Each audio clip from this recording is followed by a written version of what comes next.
말씀은 요엘서 3장 14절부터 17절입니다.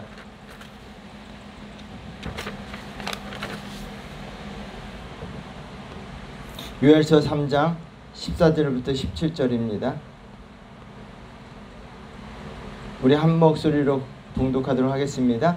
사람이 많으며 심판의 골짜기에 사람이 많으며 심판의 골짜기에 여호와의 날이 가까우미로다. 해와 달과 캄캄하며 별들이 그 빛을 거두도다. 여호와께서 시온에서 부르짖고 예루살렘에서 목소리를 내시리니 하늘과 땅이 진동하리로다. 그러나 여호와께서 그의 백성의 피난처 이스라엘 자손의 산성이 되시도다. 그런즉 너희나 나는 내 성산 시온에 사는 너희 하나님 여호와인 줄 알 것이라. 예루살렘이 거룩하리니 다시는 이방 사람이 그 가운데로 통행하지 못하리로다. 아멘. 앉아주시고요. 죄송합니다. 성경을 들고 고백합니다. 주님의 말씀은 내 영혼을 소생시킵니다. 주님의 말씀은 내 삶의 빛입니다. 주님의 말씀은 내 삶을 변화시킵니다. 주님께서 말씀하신 대로 나는 하나님의 사랑받는 자녀입니다. 나는 축복의 통로입니다. 나는 주님의 사명자입니다. 오늘도 주님의 말씀에 마음의 문을 엽니다. 말씀하여 주옵소서. 듣고 깨닫고 말씀대로 살겠습니다. 아멘. 하나님의 은혜와 축복의 손이 나를 향해야 합니다 라는 제목으로 하나님 말씀을 나누려고 합니다. 오늘도 많은 은혜 받으시기를 주의 이름으로 축원드리겠습니다. 이 그림은 레오나르도 다빈치의 최후의 만찬입니다. 다빈치가 이 그림을 그리기 전에도 이전에도 그림과 많은 최후의 만찬들이 그려졌습니다. 근데 다빈치의 그림의 특성이 있습니다. 다빈치는요 조형성에 초점을 맞춰 그렸는데요, 제자들 3명씩 네 무리로 그렸습니다. 또한 3개의 창문과, 여러분 뒤에 예수님 뒤에 보면 3개의 창문이 보입니다. 그리고 4개의 벽화들이 그려져 있어요. 3, 4, 12로 이루어졌습니다. 그 중심에는 예수님이 계신데요, 무엇보다도 예수님의 손을 한번 보십시오. 예수님의 왼손은 손바닥이 이로 향한 채 펼쳐져 있고, 오른손은요 손등이 보이는데 쥐려고 하는 손입니다. 꽉 쥐려고 하는 손이에요. 여기에 대해 이어령 교수가 이런 설명을 해놨습니다. 오른손은 악을 향해 내민 징벌의 손이고, 펼쳐진 왼손은 죄인까지도 용서하고 받아들이는 손입니다. 여러분, 주님의 한 손은 가룟 유다와 같은 악한 무리들을 향해 내민 징벌과 심판의 손이시고, 또 다른 한 손은요 죄인들까지도 용서하고 은혜와 축복을 베푸시는 손이라는 거예요. 주님의 손이 나뉘어 있습니다. 그렇다면 나에게는, 우리에게는 과연 어떤 손이 우리에게 임해야 될까요? 저와 여러분들 향해서는 용서와 은혜와 사랑과 축복을 베푸시는 손이 내밀어지는 역사가 될 줄 믿습니다.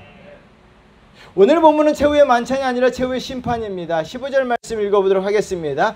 해와 달이 캄캄하며 별들이 그 빛을 거두도다. 해와 달이 캄캄하며 별들이 그 빛을 거둔다 라고 이야기했습니다. 하나님의 심판의 날은 어둡고 캄캄한 날, 암흑의 날입니다. 하나님께서 손을 벌리셔서 죄인들 향해서 심판하시는데요, 14절 말씀 읽어보도록 하겠습니다. 사람이 많으며 심판의 골짜기에 사람이 많으며 심판의 골짜기에 여호와의 날이 가까움이로다. 사람이 많으며 라고 반복하고 있습니다. 많은 사람들이 하나님의 심판을 받게 되는 거예요.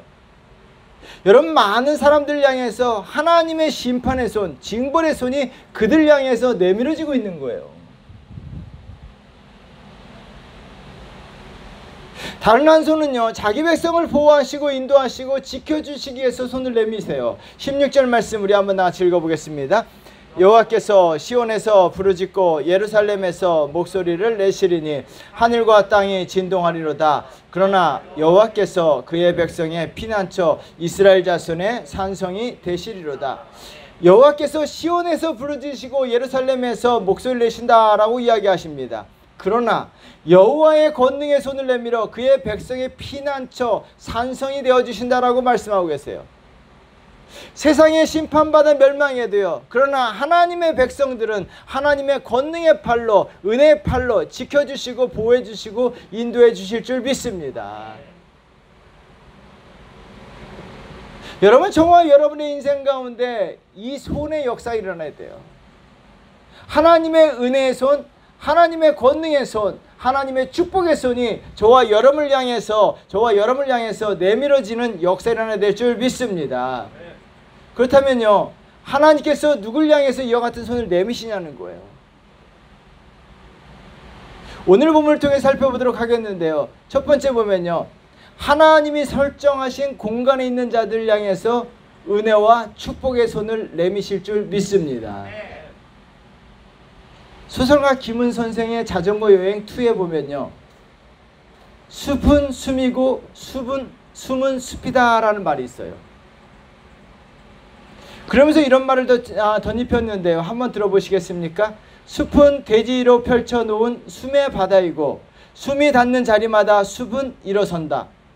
그래서 숲은 우거져서 펼쳐지고 숨은 몸 안으로 스미는데 숨이 숨을 빨아당길 때 나무의 숨과 사람의 숨은 포개진다. 참 대단하다는 생각을 해봐요. 숨을 위해서는요, 숲이 있어야 한다는 거예요. 사람을 살리는 공간, 사람을 숨쉬게 하고 바른 숨, 살리는 숨을 쉬게 하는 게 숲이라는 거예요. 그래서 숲속에 많이 들어가 있어야 한다는 거예요. 왜요? 내 숨을 위해서. 숲속에 있는 동안 내 숨은 생기가 있고 내 숨이 살아난다는 거예요. 사람이 어느 공간에 있느냐에 따라서 살기도 하고 죽기도 할 수 있다는 이야기예요. 인간의 삶의 공간 아주 중요합니다. 생과 사를 나누는 것이 공간이에요. 현대사회에서는요, 신분제가 없습니다. 근데 요즘은요, 공간을 통해서 신분이 나눠집니다. 어느 공간에 사느냐가 중요합니다.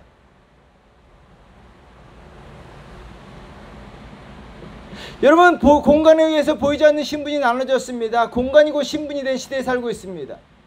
어느 아파트에 사느냐, 그게 신분이에요. 어느 공간에 사느냐에 따라서 사람들의 시선과 시각이 달라져요. 대우가 달라져요. 공간이 물질화되어 버렸어요. 여러분, 공간이요, 생과 사를 나눌 뿐만 아니라 신분 제도가 되어버린 시대에 살고 있습니다. 성경에서도요, 공간적 개념을 굉장히 강조하세요. 성경은요, 공간을 강조합니다. 성경은 공간에 따라 신분과 지위를 나누지 않습니다. 그러나 하나님의 징벌과 심판의 손이 임하느냐, 은혜와 축복의 손이 임하느냐 달라지게 돼요. 오늘 본문에서도 어느 공간에 있느냐에 따라서 삶이 달라져요. 인생이 달라져요. 영혼의 결과가 달라져요. 여러분, 14절 말씀 우리 한번 다 같이 읽어보겠습니다. 사람이 많으며 심판의 골짜기에 사람이 많으며 심판의 골짜기에 여호와의 날이 가까움이로다. 사람이 많으며 심판의 골짜기에 사람이 많으며 라고 이야기합니다. 사람이 많이 모였습니다. 여러분, 사람들은요, 사람이 많이 모인 곳을 좋아해요. 사람들이 많이 모여있는 카페, 사람들이 많이 모이는 식당,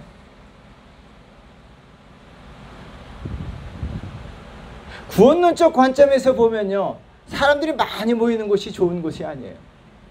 여러분, 마태복음 7장 13절 말씀 한번 읽어봐요. 다 같이 읽겠습니다. 좁은 문으로 들어가라. 멸망으로 인도하는 문은 크고 그 길이 넓어 그리로 들어가는 자가 많고. 멸망으로 인도하는 문은 크고 들어가는 자가 많다라고 이야기합니다. 여러분, 많은 사람들이 멸망으로 들어가는 문에 몰려 있어요.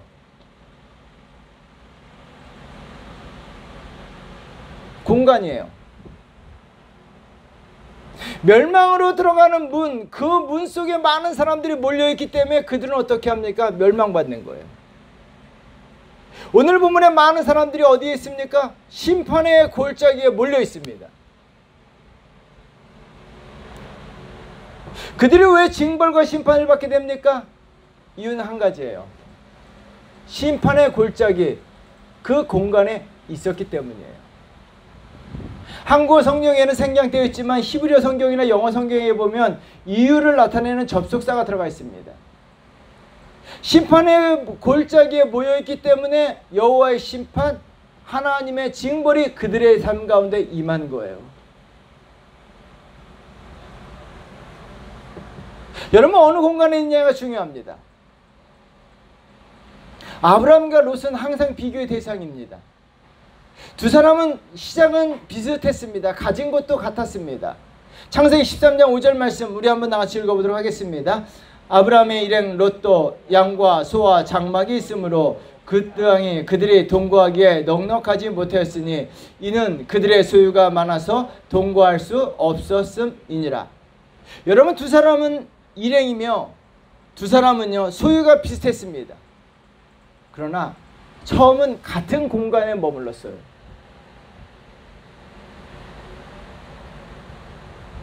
그러나 공간이 달라지게 됩니다. 롯은요, 한 사람은 아브라함은요 하나님의 설정하신 땅 그 땅에 남아 있고요. 롯은 소돔과 고모라로 공간이 옮겨졌어요. 여러분, 소돔과 고모라는요 인간적 시각으로 더 좋은 땅입니다. 10절 말씀 우리 한번 나같이 읽겠습니다. 이에 롯이 눈을 들어 요단 지역을 바라본즉 소알까지 온 땅에 물이 넉넉하니 여호와께서 소돔과 고모라를 멸하시기 전이었으므로 여호와의 동산 같고 애굽 땅과 같았더라. 롯의 시각으로, 인간의 시각으로 물이 넉넉하였고 여호와의 동산 같고 애굽의 나일강의 삼각지대와 같이 평야지대라는 거예요. 여러분, 고대 근동에서 이와 같이 좋은 땅이 어디 있냐는 거예요. 황금의 땅이라는 거예요. 최고의 땅이라는 거예요. 여러분, 그러므로 말미암아 사람들이 몰려듭니다. 롯이 그곳으로 갔습니다.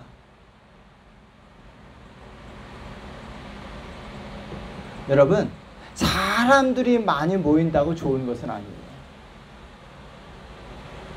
롯은요 겉으로 드러나는 것만 봤지만 그 이면을 바라보지 못했어요. 소돔과 고모라는 죄악의 땅이었고 심판의 땅이었습니다. 롯의 인생의 결말이 망친 것은 바로 이 공간에 머물렀기 때문에 그는 이 공간 때문에 그의 모든 것을 다 잃었어요. 여러분, 창세기 19장 25절 말씀 우리 한번 나같이 읽어보도록 하겠습니다. 다 같이 읽겠습니다. 그 성들과 온 들과 성에 거주하는 모든 백성과 땅에 난 것들을 다 엎어 멸하셨더라. 롯은 아브라함 덕분에 겨우 목숨을 건졌습니다. 그러나 죄악의 공간, 징벌과 심판의 공간에 있었기 때문에 모든 것을 잃어버린 거예요.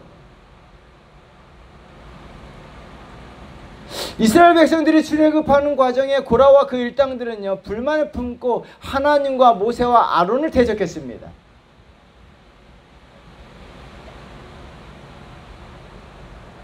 이스라엘 무리들 가운데 공주하는 자들이 늘어나서 고라가 서 있는 그 자리로 사람들이 몰려가기 시작하는 거예요. 그래서 고라와 그 무리들이 한 공간을 차지했어요. 모세와 아론이 이쪽 공간을 차지했습니다. 모세는 그들 향해서 이런 말씀을 하세요. 우리 한번 나같이 읽어보세요. 민수기 16장 26절 말씀입니다. 모세가 회중에게 말하여 이르되 이 악인들의 장막에서 떠나고 그들의 물건은 아무것도 만지지 말라. 그들의 모든 죄 중에서 너희도 멸망할까 두려워하노라 하매. 모세가 회중에게 이르되 말하여 이르되 이 악인들의 장막, 악인들의 공간에서 떠나라라고 이야기해요. 아주 중요한 문장입니다. 왜 악인들의 공간에서 떠나라고 이야기했을까요? 내가 아무리 선하고요, 내가 아무리 착해도요, 그 공간에 있음으로 말미암아 함께 멸망받고 함께 징벌받는다는 거예요. 그래서 모세는 어떻게 합니까? 그 공간을 떠나라라고 이야기해요. 여러분, 죄악의 공간, 하나님을 거역하는 공간, 불평, 불만, 원망의 공간, 이런 공간을 떠나야 돼요. 왜? 그 공간에 있는 것만으로도 내가 하나님의 징벌과 심판을 받을 수밖에 없다는 거예요. 그래서 성경은요, 이 공간 어느 공간에 존재하느냐, 어느 공간에 서 있느냐를 아주 중요하게 여기십니다. 여러분, 시편 1편 1편 늘 묵상해야 될 말씀이에요. 우리 한번 같이 보겠습니다. 복 있는 사람은 악인의 꾀를 따르지 아니하며 죄인들의 길에 서지 아니하며 오만한 자들의 자리에 앉지 아니하고. 죄인들의 길, 그 공간에 들어가지 않는다는 거예요. 오만한 자들의 공간 속에 함께 있지 않는다는 거예요. 왜요? 복 있는 사람들은 달라요.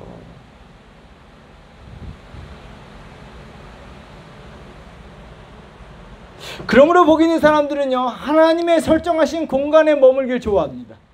여러분, 오늘 본문 말씀 보세요. 16절 말씀 읽어보도록 하겠습니다. 여호와께서 시온에서 부르짖고 예루살렘에서 목소리를 내시리니 하늘과 땅이 진동하리로다. 그러나 여호와께서 그의 백성의 피난처 이스라엘 자손의 산성이 되시리로다. 시온에서 부르짖으시고 예루살렘에서 목소리를 내신다고 하시면서 그러나라고 이야기합니다. 그러나에 동그라미 쳐놓으셔야 됩니다. 그러나 그의 백성의 피난처 산성이 되어주신다는 거예요. 여러분, 동그라미 쳐놓으셔야 됩니다. 그 공간에 있는 자들에게는 하나님께서, 그 공간에, 하나님이 정하신 공간에 있는 자들에게는 산성이 되어주시고 피난처가 되어주신다는 거예요. 하나님께서 그들에게 권능과 은혜의 팔을 내미심으로 말미암아 그들을 지켜주시고 보호해 주신다는 거예요. 여러분, 그 공간은 어떤 공간입니까? 하나님의 이름이 선포되는 공간이에요. 17절 말씀 우리 한번 같이 읽어보도록 하겠습니다. 그런즉 너희가 나는 너희 하나님 여호와인 줄 알 것이라. 예루살렘이 거룩하리니 다시는 이방 사람이 그 가운데로 통행하지 못하리로다. 너희 하나님 여호와인 줄 알 것이다 라는 말씀이에요. 이 말씀은 여호와만이 하나님이시고 여호와 이름이 선포되어야 된다는 것입니다. 여러분, 여호와만이 진정한 하나님이신 줄 믿습니다. 그 하나님의 이름이 선포되는 곳, 하나님의 이름이 찬양되는 곳, 하나님의 이름이 영광 돌리는 곳, 그곳에 있게 될 때 하나님의 은혜와 권능의 손이 우리 삶 가운데 내밀어지는 역사가 일어난다는 거예요. 여러분, 저와 여러분들 복 있는 사람이 되기 위해서는요, 은혜와 축복의 손이 내밀어지기 위해서는요, 바로 그 공간 속에 머물러야 돼요. 솔로몬이 성전을 짓고 하나님에게 기도했어요. 여러분, 역대하 6장 20절 말씀이에요. 우리 한번 같이 읽어보겠습니다. 주께서 전에 말씀하시기를 내 이름을 거기에 두리라 하신 곳 이 성전을 향하여 주의 눈이 주야로 보시오며 종이 이곳을 향하여 비는 기도를 들으시옵소서. 하나님의 이름이 거기에 두리라 하신 곳, 하나님의 이름이 선포되는 곳, 하나님이 영광 받으시는 곳, 하나님 말씀이 선포되는 곳, 그곳에 주야로 주의 눈이 돌보신다라고 이야기해요. 여러분, 그러므로 말미암아 하나님의 이름이 있는 성전, 교회, 하나님의 우리가 그 공간 속에 있게 될 때 하나님의 권능과 은혜와 축복의 손이 나를 향하여 내밀어지는 역사가 일어날 줄 믿습니다. 이 성전은요, 1차적 의미는 교회죠. 누구나 다 알 수 있는 거예요. 2차적 의미는요, 우리는요, 그래서 내 삶의 공간을 만드셔야 돼요. 어떤 공간? 내 삶의 공간을 성전화시키셔야 돼요. 그러기 위해서는 간단합니다. 내가 머물러 있는 곳에서요, 하나님을 찬양하시면 돼요. 내가 머물러 있는 곳에서 하나님 말씀을 묵상하면 돼요. 내가 머물러 있는 곳에서 하나님을 향하여서 두 손 들고 하나님의 이름을 선포하고요, 하나님 말씀이 읽혀지게 된다면 그곳이 하나님이 거하시는 성전이 되는 놀라운 역사가 일어날 줄 믿습니다. 여러분, 그곳에 머물게 될 때 하나님은요, 은혜와 권능과 축복의 팔을 우리들에게 내밀어 주셔서 우리들에게 은혜를 부어주시고 축복해 주시고 우리를 인도하시고 지켜주시고 산성이 되어주시고 피난처가 되어주실 줄 믿습니다. 그래서요, 우리가 성전에 머물든 하나님의 이름이 선포되든 내 삶을 성전화 만드시죠. 그래서 하나님의 권능의 팔이 항상 내 삶을 향해서 내밀어지도록 우리는 하나님의 이름을 선포하며 나아가게 될 때 그것이 성전이 되고 하나님의 이름이 거기에 있게 되고, 그러므로 말미암아 하나님의 두 눈이 그곳을 향해서 주야로 지켜보시며 우리를 권능의 팔로 인도해 주실 줄 믿습니다. 이 역사 일어나기를 주의 이름으로 축원드리겠습니다. 두 번째는요, 하나님 보시기에 거룩한 자들 향해 은혜의 손을 내미세요. 며칠 전에 연세대 철학과 김영석 명예교수의 인터뷰를 듣게 되었습니다. 이분은 한국 현대사 100년을 몸소 겪은 분이에요. 100살이 넘으셨죠. 정치적 이슈, 사회적 이슈에 대한 인터뷰를 마치고 마지막에, 이분은 기독교인인데요, 마지막 한국 교회를 향해서 이런 말씀을 하셨어요. 기독교 정신을 살리는 교회는 남고 그 정신을 떠난 교회는 사라질 것이다.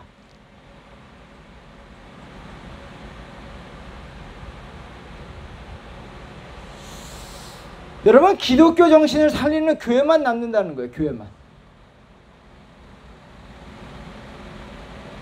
그 인터뷰를 보면서 많은 공감을 느끼면서, 그렇다면 과연 기독교 정신이 무엇인가? 제가 책상에 앉아서 묵묵히 생각해 봤어요. 여러분, 기독교 정신이 과연 무엇일까요? 머릿속에 크게 떠오르는 것이 두 가지더라고요. 하나는 십자가의 정신입니다. 십자가는요, 사랑, 희생, 헌신이에요.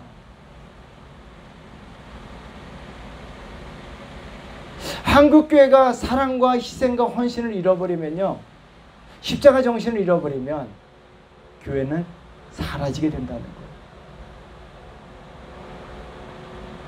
우리 주원교회가 십자가의 정신이 넘쳐나야 될 줄 믿습니다. 단 하나는 무엇일까요? 기독교 정신 단 하나는 무엇일까요? 거룩이에요. 거룩. 교회가 세상과 구별되는 것은 거룩함이에요. 거룩을 잃어버리면요, 교회는 교회가 되지 못합니다.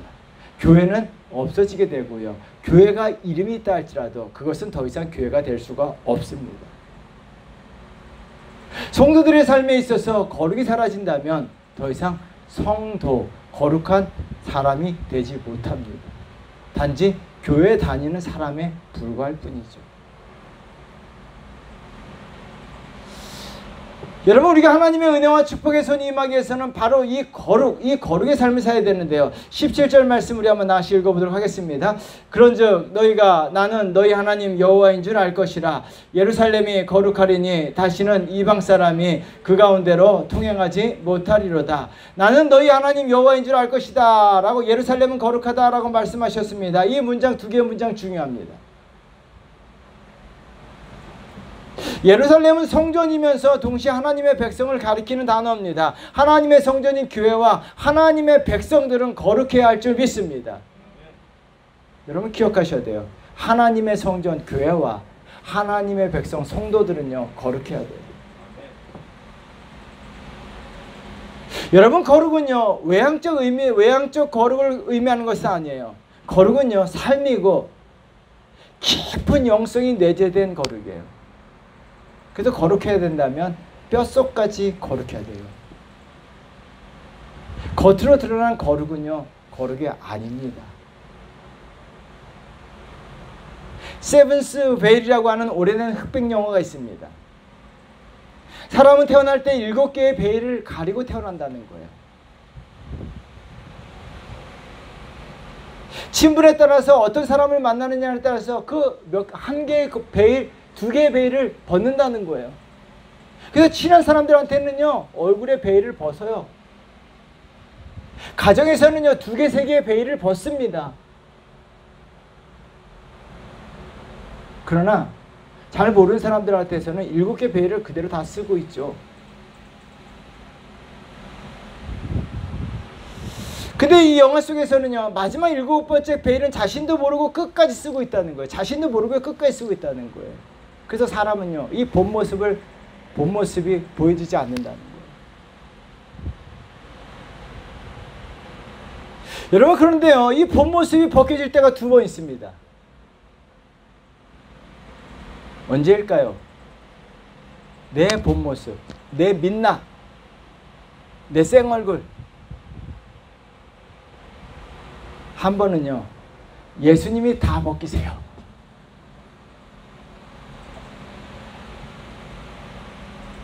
우리가 잘 알고 있는 바리새인들과 서기관들, 마지막 7번째 베일을요, 끝까지 쓰고 있었습니다. 그들은 거룩의 베일을 뒤집어 쓰고 있었습니다. 근데 예수님께서 그 베일을 벗기셨어요. 여러분, 마태복음 23장은요, 예수님께서 베일을 벗기셨을 때 그들의 민낯이 다 드러났습니다. 한 절만 읽어봐요. 27절입니다. 다 같이 읽겠습니다. 화 있을진저 외식하는 서기관들과 바리새인들이여, 회칠한 무덤 같으니 겉으로는 아름답게 보이나 그 안에는 죽은 사람의 뼈와 모든 더러운 것이 가득하도다.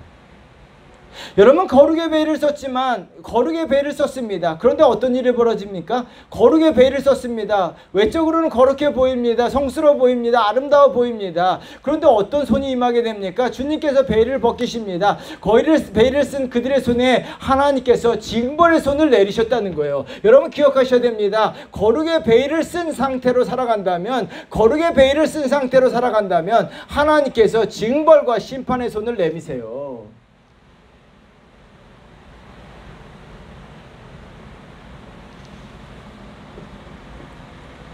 또한 극한 상황일 때요, 베일이 벗겨져요.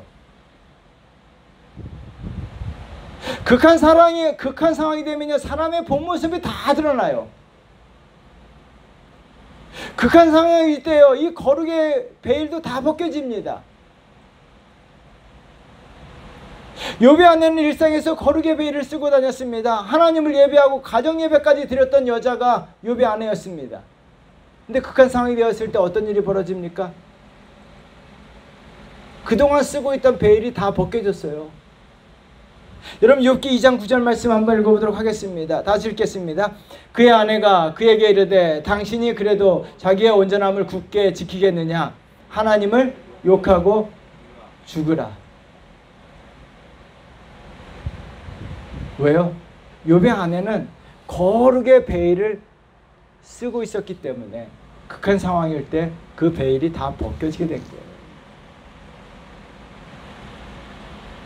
여러분, 연꽃은 더러운 진지 속에서 아주 맑게 피어납니다. 진짜 거룩한 사람은요, 극한 상황 속에서도 거룩의 꽃을 피울 줄 믿습니다. 하나님은요, 욥은요, 극한 상황 속에서도 어떻게 합니까? 거룩의 꽃을 피웠어요. 왜요? 욥은 뼛속까지 거룩했기 때문이에요. 여러분, 우리가 저와 여러분들 욥과 같이 극한 상황 속에서도 거룩의 꽃을 피우는 자들 향해서 하나님은요, 은혜와 축복의 손을 내밀어 주세요. 그러나 거룩의 베일을 쓰고 살아간다면 하나님의 징벌과 심판의 손이 그들에게 내밀어지는 거예요. 그렇다면 우리가 뼛속까지 거룩해지기 위해서는 어떻게 될까요? 두 가지를 기억하셔야 돼요. 내가 정말 뼈속까지 거룩해지기 위해서는 두 가지가 있습니다. 하나는요, 하나님을 아는 것인데요. 17절 말씀 우리 한번 같이 읽어보겠습니다. 그런즉 너희가 나는 너희 하나님 여호와인 줄 알 것이라. 예루살렘이 거룩하리니 다시는 이방 사람이 그 가운데 통행하지 못하리로다. 하나님 여호와인 줄 알 것이다 라는 문장과 예루살렘은 거룩하다 라는 문장은요, 별개의 문장처럼 보이지만 동격이에요. 하나님을 아는 것과 거룩해지는 것은 같아요. 동격입니다. 하나님을 알다는 것은요, 알다라고 하는 동사는 단순히 지식적으로 아는 것은 아닙니다. 지식을 통해서, 체험을 통해서, 지정의를 통해서 온몸과 마음으로 아는 거예요. 하나님 말씀을 들음으로 말미암아, 예배를 드림으로 말미암아, 기도를 통해서, 교제를 통해서, 말씀을 들어감으로 말미암아 하나님을 알게 되는 거예요. 그래서 디모데전서 4장 5절 말씀이죠. 우리 한번 나같이 읽어보겠습니다. 하나님의 말씀과 기도로 거룩하여 짐이라. 말씀과 기도는요, 하나님을 알아가도록 만들어 놓은 하나님이 정하신 방법이에요.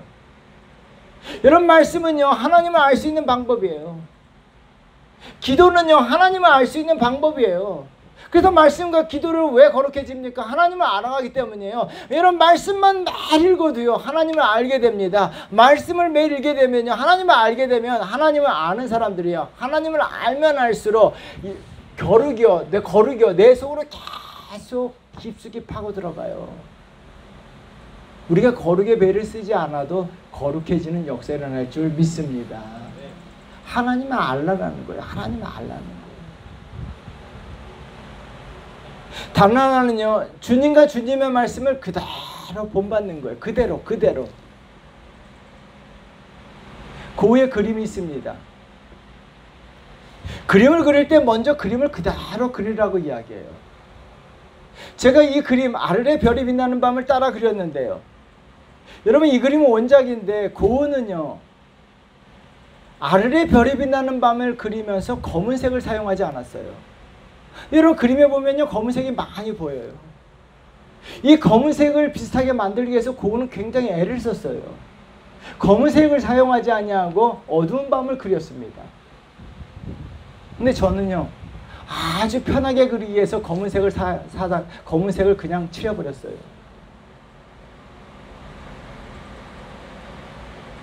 쉽게 그리더라고요.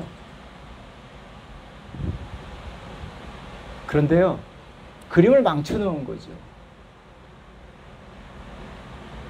여러분, 그런 생각합니다. 자꾸 우리가 내 편이, 내 기준, 내 마음대로 하고 싶은 욕구가 생겨요.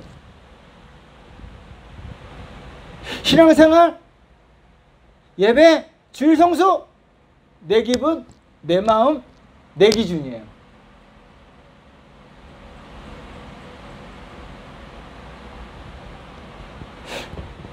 그러면 어떻게 합니까? 내 기준을 정해놔요. 거룩한 생활도 내 기준이에요. 하나님 말씀도 내 기준이에요. 하나님 말씀이 기준이 되는 것이 아니라 내가 기준이 되어서 하나님 말씀을 받아들여요.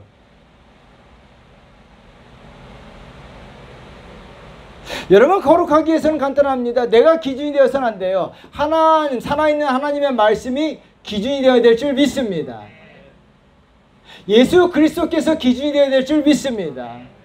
우리는 예수 그리스도와 똑같이 살 수는 없지만 그래도 예수 그리스도를 기준으로 삼고 그분을 본받기 위해서, 그대로 본받기 위해서 힘쓰는 것이 거룩의 삶이에요. 그 과정 자체가 거룩이에요. 사도 바울이 이렇게 고백하죠. 고린도전서 11장 1절 말씀이에요. 우리 한번 같이 읽어보겠습니다. 내가 그리스도를 본받는 자가 된 것 같이 너희는 나를 본받는 자가 되라. 사도 바울은 예수님과 똑같이 살지는 못했을 거예요.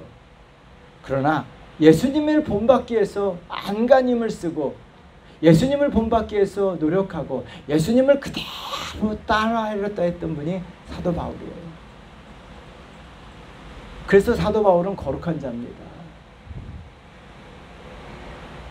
여러분, 우리가 기억하셔야 됩니다. 그러므로 말미암아 우리가 예수님을 본받으려고 힘쓰고 하나님 말씀을 기준으로 해서 예수 그리스도를 기준으로 해서 내 기준이 아니라 하나님 말씀과 예수 그리스도를 기준으로 삼아 그대로 본받고 순종하려고 한다면 내 뼛속까지 거룩해지는 놀라운 역사가 일어날 줄 믿습니다. 사랑하는 성도 여러분, 기억하십시오. 거룩의 베일을 뒤집어 쓸 수도 있어요. 그러나 거룩의 베일만 뒤집어 쓰고 있다면 하나님의 징벌과 심판의 손이 그들에게 임해요. 저와 여러분들이 뼛속까지 거룩하게 될 때 하나님의 은혜와 축복의 손이 우리 삶 가운데 임하는 역사가 일어날 줄 믿습니다. 우리 과연 내 삶에 무엇이 임해야 되냐는 거예요. 가룟 유다를 향해서 징벌과 심판의 손이 임했어요. 다른 제자들을 향해서는요, 용서와 화해와 은혜와 축복의 손, 능력의 손이 그들에게 임했습니다. 여러분 과연 내 삶에 어떤 손이 임해야 하냐는 거예요. 하나님의 펼쳐진 손, 하나님의 은혜의 손, 하나님의 축복의 손, 예수 그리스도의 능력의 손이 저와 여러분 가운데 임하시기를 주의 이름으로 축원드립니다. 그러기 위해서는요, 항상 기억하셔야 돼요. 하나님이 설정하신 그 공간, 하나님의 이름이 선포되는 그 공간, 하나님이 찬양받으시는 그 공간에 머무셔야 돼요. 다른 하나는요, 거룩의 베일만 뒤집어 쓰고 살아가는 것이 아니라 뼛속까지 거룩하게 될 때 하나님의 은혜와 축복의 손이 임하는 역사가 일어날 줄 믿습니다. 이 역사의 주인공 되시기를 주의 이름으로 축원드립니다. 기도하겠습니다.